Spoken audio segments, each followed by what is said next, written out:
this video, we're going to look at how to perform a void in Unified POS. Please keep in mind this is being performed on what we would call our demonstration database. Your system, the keys, colors, key location, etc. may or may not be the same. However, the functionality is the same. In this case, we ring up 8 items, and I've got a couple of duplicate items that I want to void off the transaction. So I'm going to press the void key. It's going to bring up the void screen. Now, in order to void an item, I simply touch or click on the item, and as you'll notice, it puts an X next to the items I'm going to void. I want to void this item, and this item. One common misconception is when we first came into this screen, the very first item had the blue highlight, but it did not have the red X. So if we would have went ahead and hit F5 to delete to confirm our voids, nothing would have been voided because that item was not physically selected. Only items that have the red X will be voided off when I hit delete. So I'm going to go ahead and hit the delete.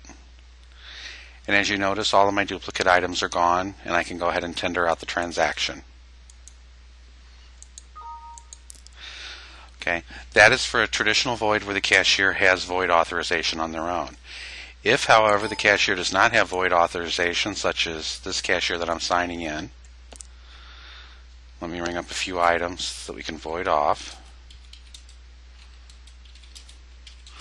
Okay, so I'd like to void off one of these copies of the Andrew's Outback Fun hand soap and one of these Leilani Lalaki hand and body wash. I'm going to hit void. However, this cashier does not have authorization to void, so one of two things will happen. They'll either have to hit escape and not void the items off, or they'll have to get someone with a manager authorization to come up and enter their code, which is what I'm going to do here. Once I do that, then the cashier can come in and void the items they choose. And as I pointed out earlier, notice this first item is not marked. So I'm going to void this one. I'm going to void this one. Delete. And in this case, I can now go ahead and tender out the transaction.